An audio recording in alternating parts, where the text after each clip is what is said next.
latest death toll that we've reported is nearly 100. By eyewitness accounts, many, if not most, appear to be civilians, children. I know you don't speak for the government of Israel, but as Israel's ally, do you have anything to say about this?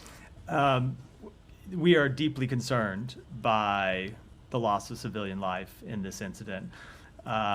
This was a horrifying incident with a horrifying result.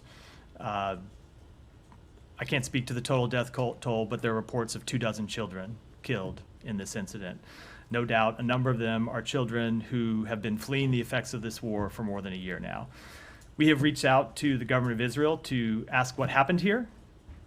We don't yet know the underlying circumstances. We have not gotten a full explanation from them about what happened.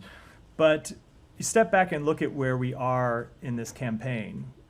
We are a year into the government of Israel's military campaign in Gaza.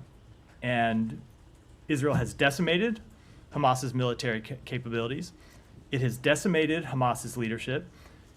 It has, through its military action, ensured that Hamas does not have the ability to repeat the attacks of October 7th. And all of that, getting to here, came at great cost to civilians in Gaza, which is, of course, often the case when civilians are caught in the crossfire in conflict. And so that tragic cost to civilians continues today, quite notably in this strike, which seems to have claimed significant civilian life, and it is another reminder of why we need to see an end to this war. And what's the utility at this point? So you have to take that question to the government of Israel. So I will say that as the secretary said, yes, their strategic goals have largely been met. Now, there is a strategic goal that remains incredibly important, and that is to return all of the hostages. But as you have heard any number of leaders in our government speak to for some time, from the president to Secretary Blinken to Secretary of Defense Austin, it is critically important not just to the people of Gaza, but to Israelis and to Israel's own security, that Israel be mindful of achieving larger security, that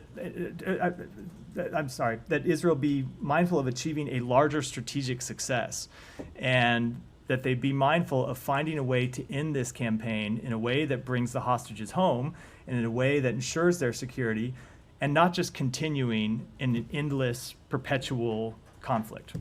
This was what it was. Look, so not to get ahead of things, but when it comes to assessing any one individual strike, it's something that we have to be very deliberate about and take time to assess the underlying circumstances to decide whether there was any particular potential legal violation and what the implications of that would be.